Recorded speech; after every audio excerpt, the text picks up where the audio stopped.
Hello and welcome to the Ski Jump Championship Tournament.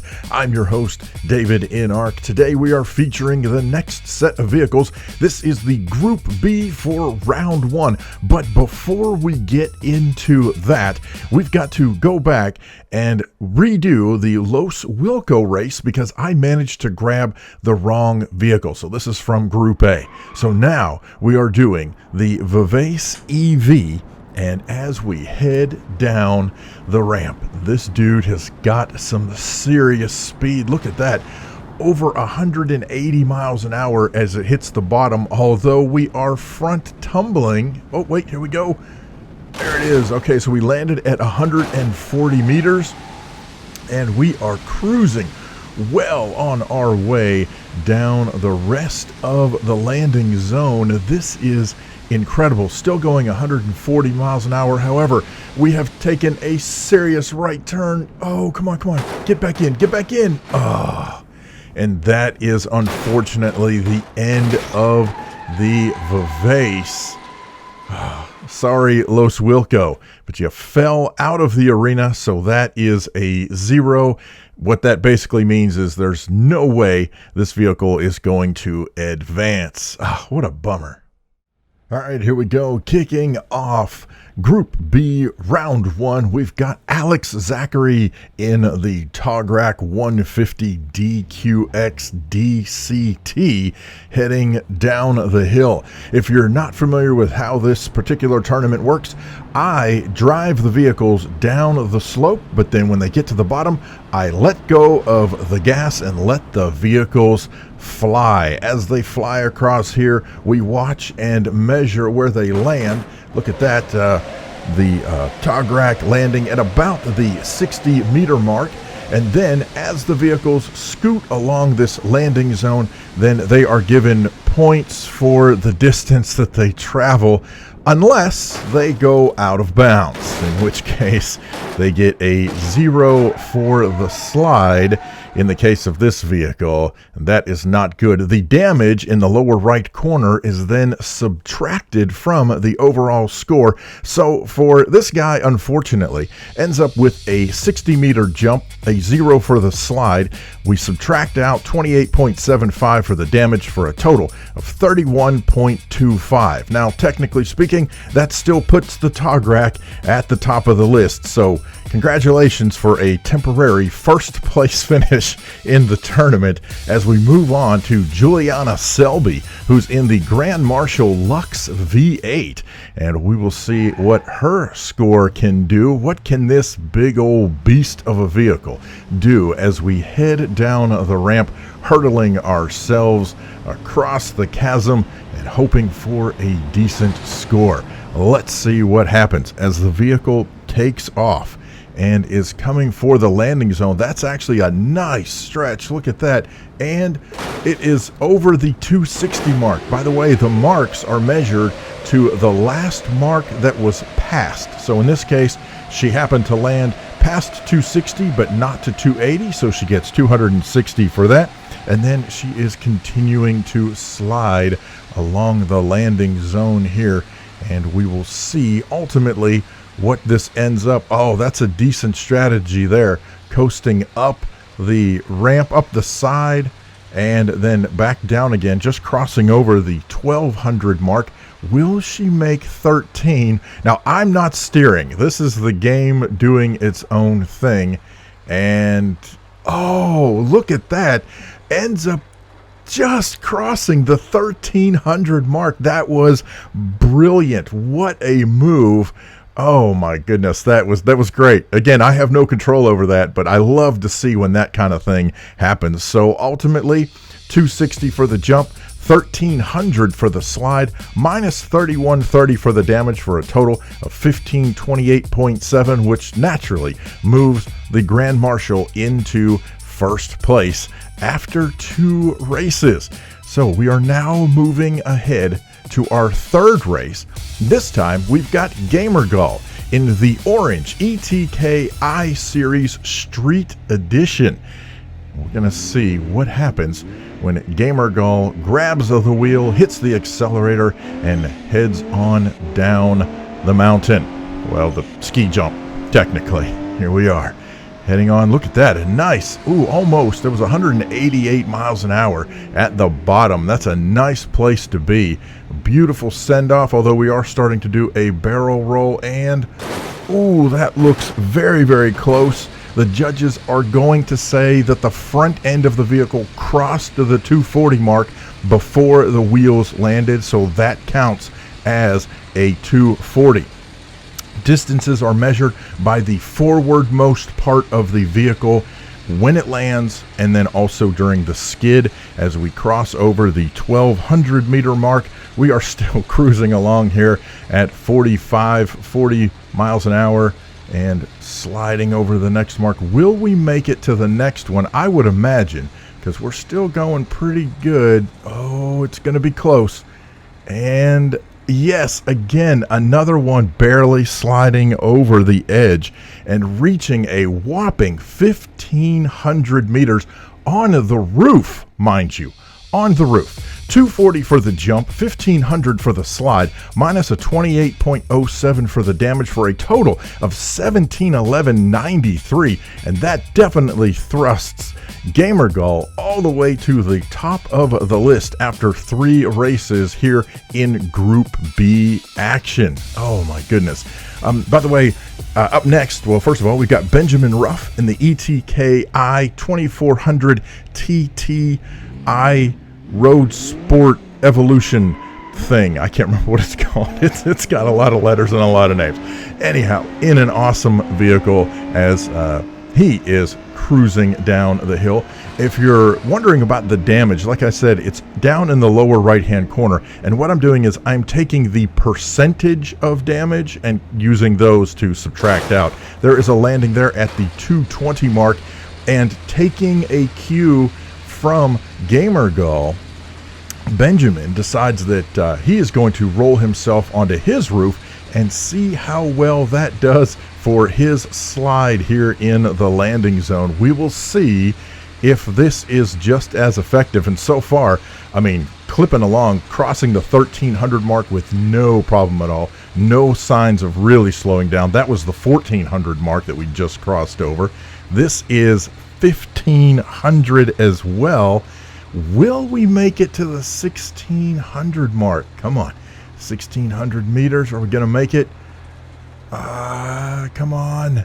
Oh, so close. Just shy of 1,600. So that's going to count as a 1,500 meter slide.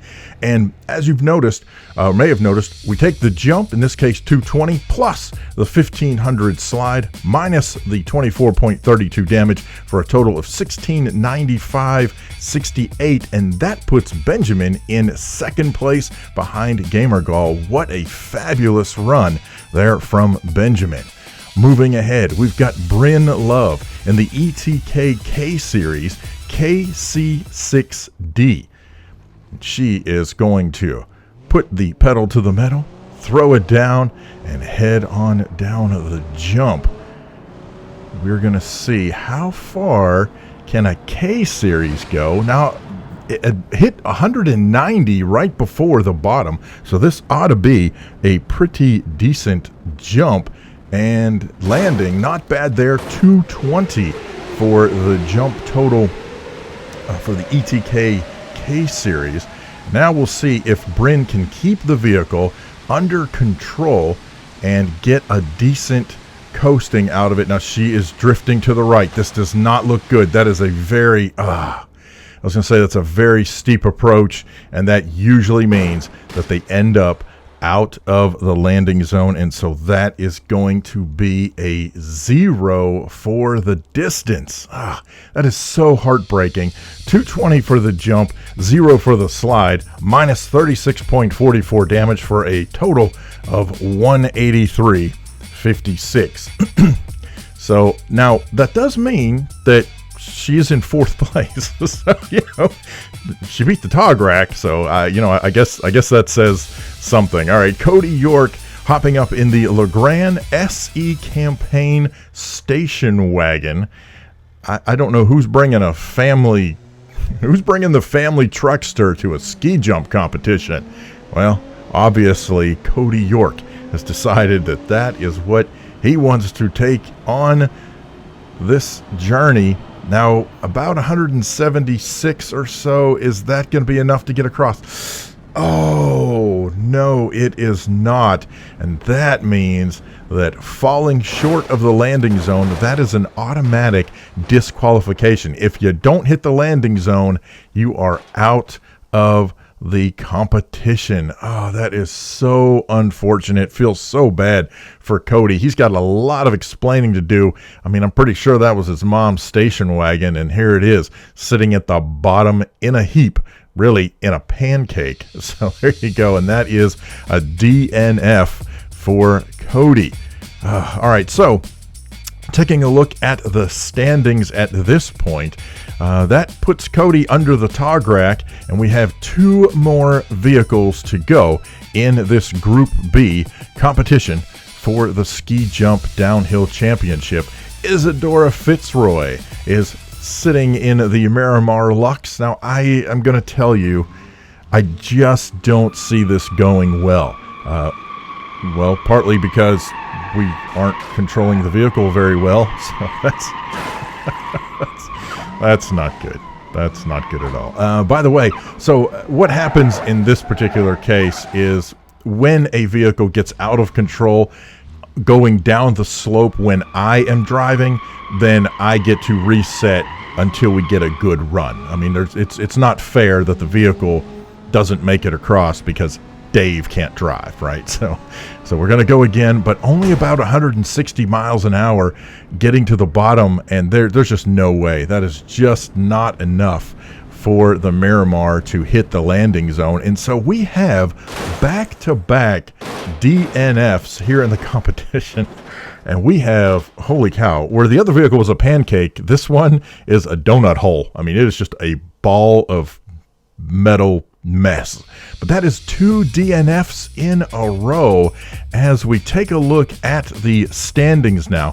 After 7 rounds or 7 races here in Group B for this round, Miramar sits near the bottom, and we've got 1 vehicle left, and that is Chastity Bryan, and she is in the Moonhawk Drag Edition. We're going to see what Chastity can do. She only needs to get into the top 4 to advance. The way this is working is all of the vehicles, I know it looks like a traditional bracket, but it's not, and I probably should explain this earlier, but anyway, the top 4 finishing vehicles move ahead. They're not doing any kind of head-to-head competition or a paired-off competition. This is all about, holy cow, this is all about who can get the best, and wow, that is amazing. Just shy of the 440 mark, grabs that 420, and as long as Chastity can stay on the ground in the landing zone and not go flying up over the edge, she is definitely going to be a contender for moving on to the next round as we see her sliding across there. And can we get to, where are we here, the next line? That is what, 1300, and slowly hitting the brakes. Things just you know, you got friction, you got stuff going on. We're going to call that a 1300 for sure. That is a great run for the Moonhawk Drag Edition, and we see a 420 for the jump, 1300 for the slide, taking off 4874 for damage for a total of 1671.26. So after 8 rounds, we see that dragster ends up in 3rd place overall for this round. So let's see who is moving ahead. Look at that. GamerGull taking it all for this Group B competition. He will be moving on. We also have underneath GamerGull, Benjamin Ruff in that TT Road Sport Series moving on.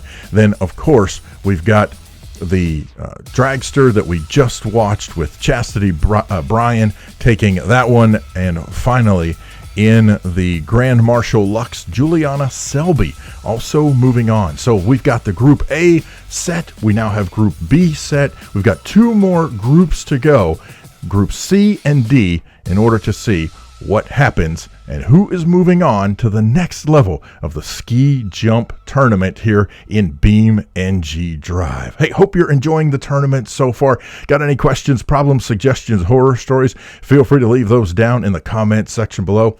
Special thanks to Hero of God, LosWilko, GamerGull, Connie C, and Zachary for supporting the channel on Patreon and through channel memberships. I appreciate it so much. And by the way, one of the perks of being a part of that group is that you get your name in these kind of competitions. Thank you so much for watching. I appreciate it so much. I'm davidinark, and we will see you next time in the BeamNG Drive ski jumping tournament here. Have a great day.